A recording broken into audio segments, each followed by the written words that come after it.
Look, just before we go any further, for the people that are regulars, you know that we do this an awful lot, but a big part of what we do at Includability is wanting to do as much as we can to have as much impact as possible.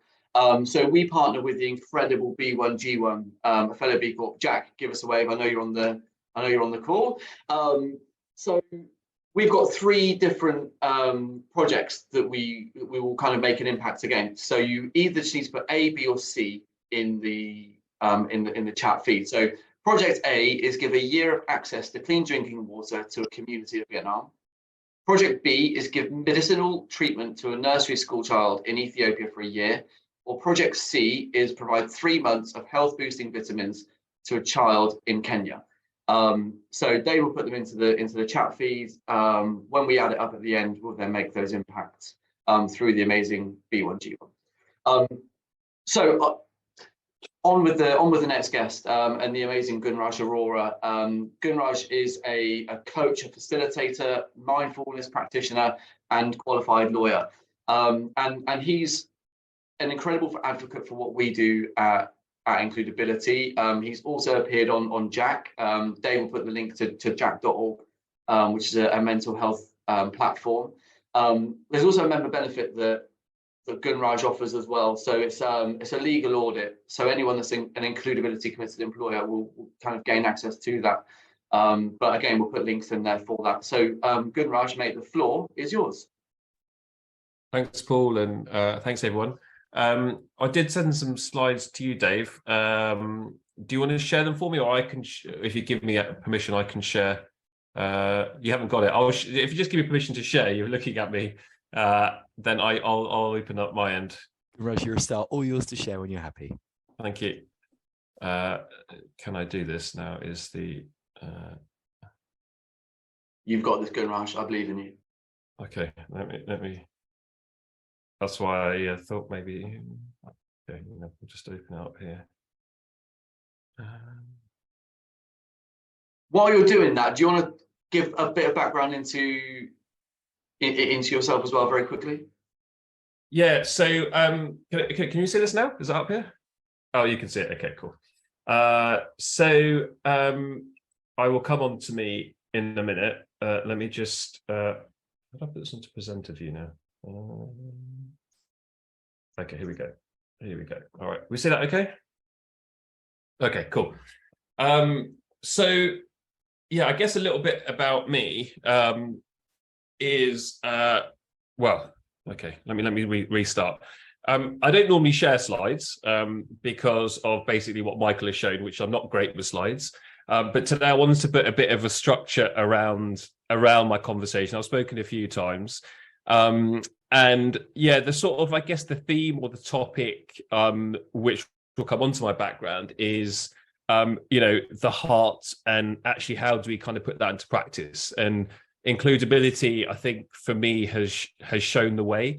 When at one point in my life, I didn't think it was possible, especially in a business environment, so to speak, to actually have, us as humans connect truly as humans first, and then go into business. So the inspiration, I guess, for today and what I'm going to talk about really comes from Paul and Dave and the rest of the team, really. And I think creating such a brilliant organization, I think just for a moment to sit and look at all the people on here and the work that's gone into that, I think is testament to what I think a lot of us would feel, which is, our day to day and the way we're able to go through life is in no short because of what these guys are doing.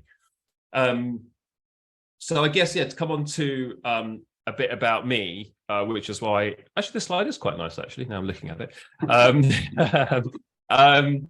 This kind of gives a bit of my background. I start kind of at that sort of the bottom end of kind of confusion to clarity, and very much that confusion, I guess, with my background a little bit was that, I was born in Nairobi, Kenya, of kind of North Indian descent, so I'm Sikh by birth. But very young, moved to the UK, and much to the wisdom of my parents, to which I still am not sure why, they decided to pick the kind of whitest of white areas within Britain, in leafy Buckinghamshire, and decided to plonk myself and entire family in that area, and get on with life. And I've struggled. I've always been quite sensitive, been quite perceptive, I guess, of energy. And as a kid in schools, when you look the way you look and you experience what you experience, it kind of took its toll. So, you know, a lot of what Paul's talked about in terms of my journey and background to say Jack came through this kind of circle, really, of sort of learning how to become kind of my own best friend. And it was the painful sharp end of, severe depression, anxiety, hospitalization, and then the kind of working through that I guess has brought me around this circle, which still continues, but now a lot more manageable, thanks in no part to the skill and practice of mindfulness, which sort of Paul mentioned in terms of Jack. That's how I got involved with Jack. And so I guess this kind of circle a little bit gives the different parts of myself and what I wanted to just sort of touch on, and then really come to the end in terms of the evidence of the heart, or kind of the legal structuring or service aspect of what I think I want to try and help those on this kind of call with. And so the kind of coaching part was my own development of becoming my own kind of coach. And so the sort of evidence was the just my life and how I've gone through that, but also then how I've gone on to get accreditations and gone out into businesses and I coach primarily with kind of a focus in terms of the legal sector, because that's kind of my background. But that's one part. I believe in the power of group. We've shown it here in terms of includability. So again, I do a lot of work in terms of supporting groups, supporting with performance, again, as a kind of a professional service or legal kind of angle to it, because of my background. Mindfulness is, for me, everything about life. It has come from that practice. I know there's Amy on this call. I'm sure there's others who are strong proponents of mindfulness. I think because more than anything, it's inbuilt as kids. When we're born and we come into this world, we just are mindful. The world we're in now, especially with technology and all the grace of technology, as you know, we're experiencing here, and unfortunately has ebbed away at just our natural capability and propensity to be mindful, to be in touch with our own inner selves, which is why I think the practice and having, like was said, previously, having touch points, almost every day in your week to re-energize, to retouch with yourself and others is so important, especially in the world we're in now. So, I teach mindfulness again to individuals and businesses, and I think it's just a basic practice and skill that I said we're born with, and we just need to try and harness and continue. And the more we can, I think, as a society, the better we will be. I guess that kind of comes on to the sort of final part of my journey, and I guess what I'm going to talk a little bit more about today, which is kind of the support of ourselves and our truth and how we go about our day. With the kind of bits of paper or with the evidence, how do we actually practically put those things in place? Because, like we've heard a lot of today, really inspiring conversations, really inspiring work, and a lot of that will then come because they've put that into action through policies, through procedures, through audits, through various ways that becomes implementable, both in the immediacy, but then also when it comes to sort of the long-term sustainability of organizations. I've come across a lot, and I'm sure we have on this call, where great work's done and then it's a change of leadership, or it's a change of management, change of structure, and so much of that goes down because fundamentally that they didn't put those kind of bits of paper in place to make sure it was the fabric of the day-to-day. And so that's really what I'm here to talk a bit more about is, well, how can we go about that, and why is it really, really important? And if there's times and opportunities for us to have further conversations about it, I'd also love to do that. So a little bit, I guess, on this next slide about kind of why kind of an evidenced approach helps. So like, why is it important to perhaps put things in place? For me, first of all, it just helps us check in with your intention. When you're trying to make changes within your organizations, having something where it's going to be in paper, having something that's going to be a policy, I think it just helps, first of all, check in with that. It also helps to see, does it have the impact we want to have with the stakeholders? And again, that's a way to check in with others, share your ideas, share the thoughts around it. But sometimes putting it down into something that may be more formal can help just have that check-in process a little bit more, say, solid. You can then change something based on the fact that you're actually going through a structured approach to make that change. So maybe it doesn't have the impact on the stakeholders. Maybe it doesn't quite match your intention because you had a great thought in the world about changing a D&I policy or changing something when it comes to mental health, but actually checking in with yourself and checking in with others, perhaps it doesn't, when you look at it in black and white, maybe have the desired effect you want it to have. And I think that last point for me is really the key, which is kind of ensuring your heart doesn't go to waste. Your legacy is your binding word. What we say, what we do, the promises we make to each other, they're what carries. And again, I'm imploring people to take some process with this, just because you are doing incredible work. I know you are, but how do you ensure that that continues beyond today, beyond your role in your organization?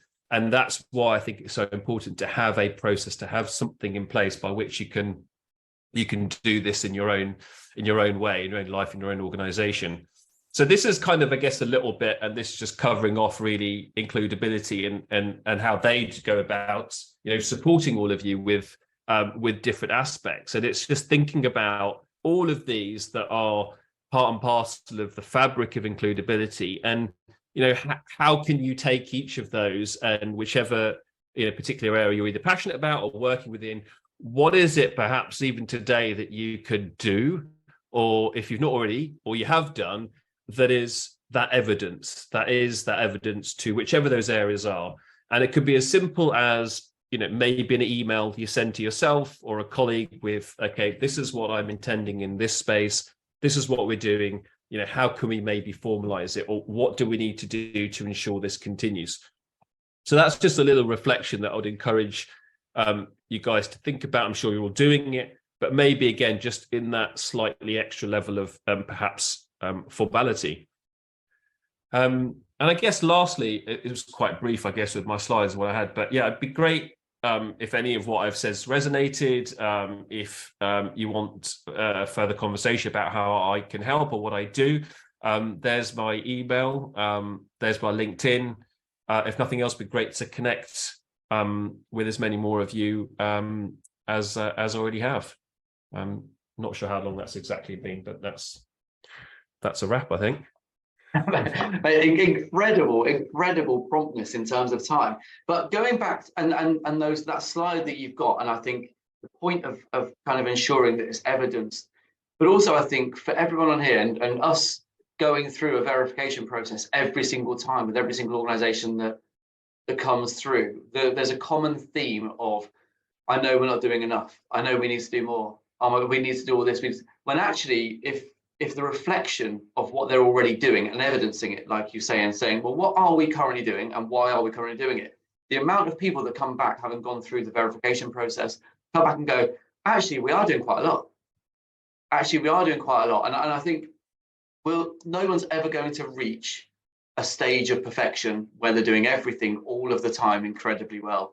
And I think that there needs to be an acceptance that that is the case, and then come to terms with it, and then put a plan in place, and then put teams in place, and so that actually there's an empowering of all the employees to start taking control, and then progress can actually be made.